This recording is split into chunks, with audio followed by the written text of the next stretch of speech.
welcome to Geekology. I'm David. I'm Sven. And tonight we're continuing with our retro range of toys. Oh, you're gonna hate this. This is the Star Trek Command Communication Console.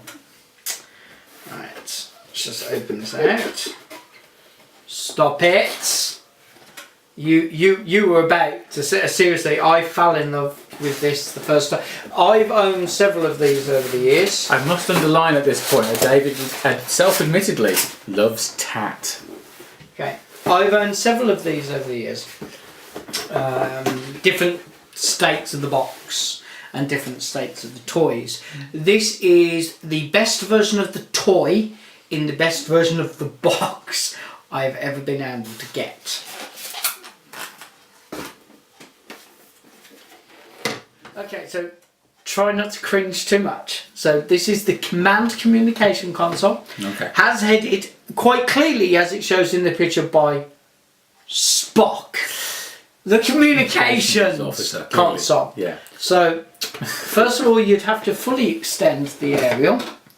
Notice, Wow. Okay. not bent. Do you know how hard it is to find? A little bit bent.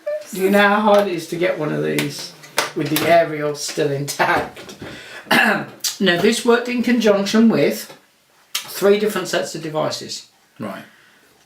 Although it wasn't designed to. It was designed to work in conjunction with the blue communicators that were available at the time, Which walkie-talkies. Right. But it also worked with the motion picture walkie-talkie and the search for Spock, which were the black ones. Right, okay. They were called. So you have transmit, Which I take it is when you talk into it and it gets to the walkie-talkies, right? code key. Which I take it is to use the Morse code, which you've got to decide a sort of like guide to here, which gives you the dashes and the dots, yeah, for actually putting the Morse code out. Right. SOS. SOS. Help me. Red alert klaxon button, I take it. And yeah. Did it actually make the red alert sound? Well, kind of. It didn't, did it? Kind of. It wasn't even close, was it? No. No.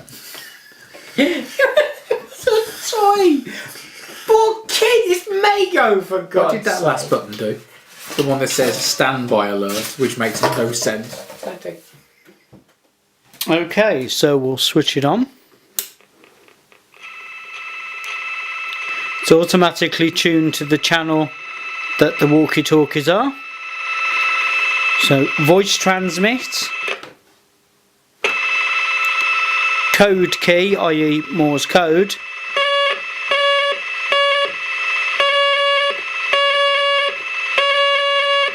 if you wanted to send red alert,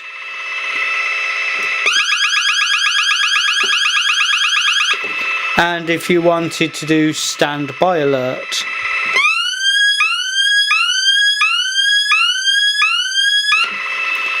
And at full volume, and you could of course adjust the volume.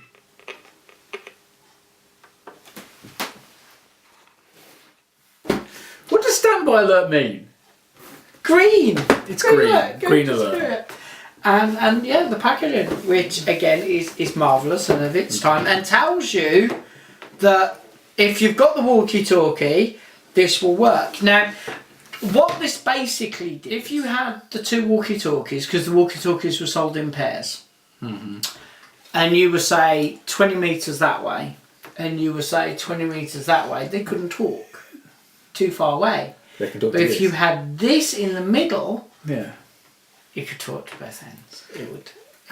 It worked as sort of like a central base. Really could do with a plug for that then. You really could. And Hello. Is that the original price sticker? yes, it is. $8.99. Wow. Okay, that was a lot of money back then. It was.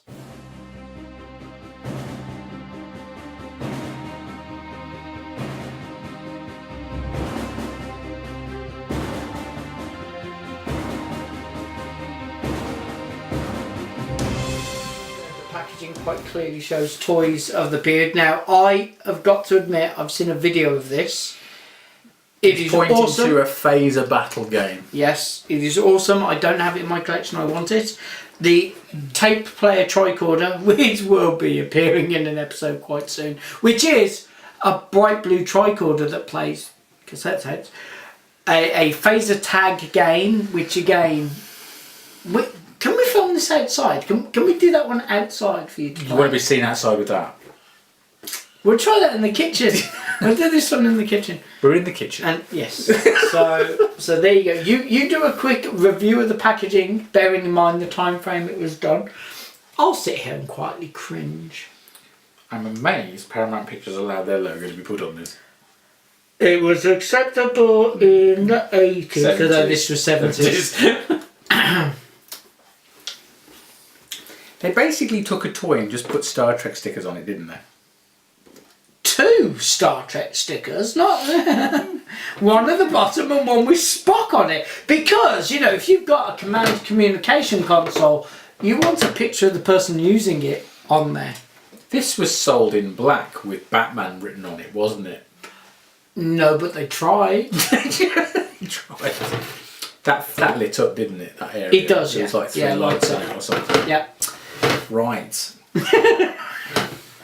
I'm glad I was born in 75, so when I was buying my first toys, Transformers were out. I was born in 75, and this is fine. Although I didn't have one of these in 75. No. I picked You one would of have just these been up. born. I picked one of these up many years later. Yes, after you became a Trek fan. Yes. What got you into Trek the first time, by the way? Me and Dad were just sat. We used to sit and watch Star Trek. Back in TV the day. show? Yeah, BBC. So apparently, BBC Two. for a long time, my first memory was Wrath of Khan. No, me and Dad, Classic Trek, BBC Two. But apparently I used to read the James Blish novelisations before I saw the episodes. So. We'll have to do that as an episode. We have those. So, as a toy of its time. Well, I've got nothing to compare it with. It's laughable. Okay. Utterly laughable. I collect toys from this era. Not only Star Trek, but we will not be boring people with videos of my other Bad toy enough with me collections. doing it with Transformers. Yeah. This was fantastic.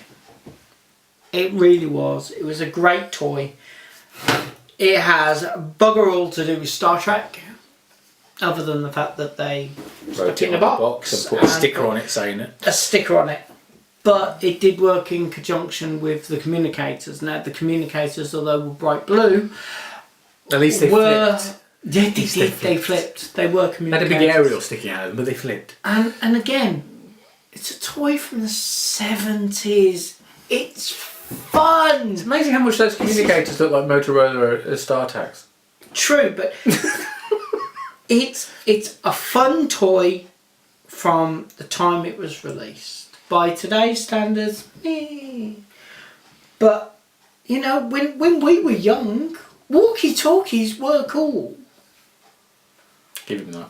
So, and this was Didn't this was a play with the base. idea of having walkie-talkies based on the combat at one point. They had big Playmates did really big horrible things, didn't they?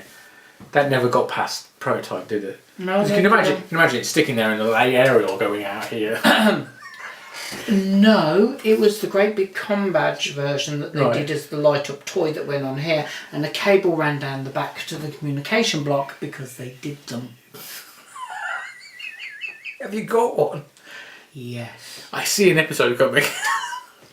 You know, one of these days we might even get the Bluetooth one so They we can did. compare technologies. They did a Voyager version of it, and they even did it in a limited edition Christmas pack, which was the same toy but in a Christmas pack. Think Geek. Hi. Can we have like the Bluetooth one so we can do a comparison? See how things have moved on a bit? See which one works the best because I've heard that yours doesn't. Okay, yeah. This would be better if it was Bluetooth.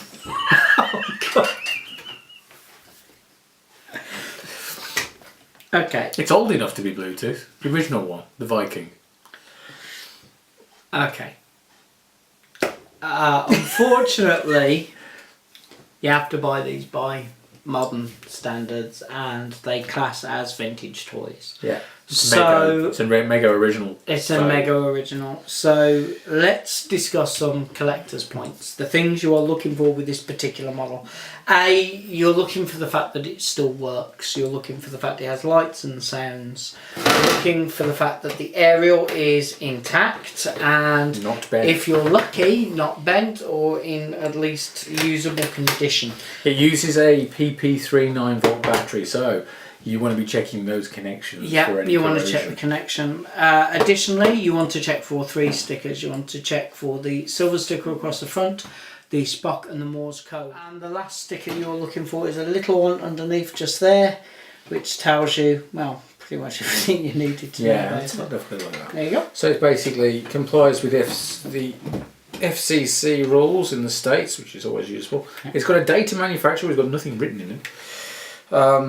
But interestingly, it does actually say Paramount Pictures Corporation, 1976, made in Hong Kong, exclusive for Mego Corporation of New York, NY 10010.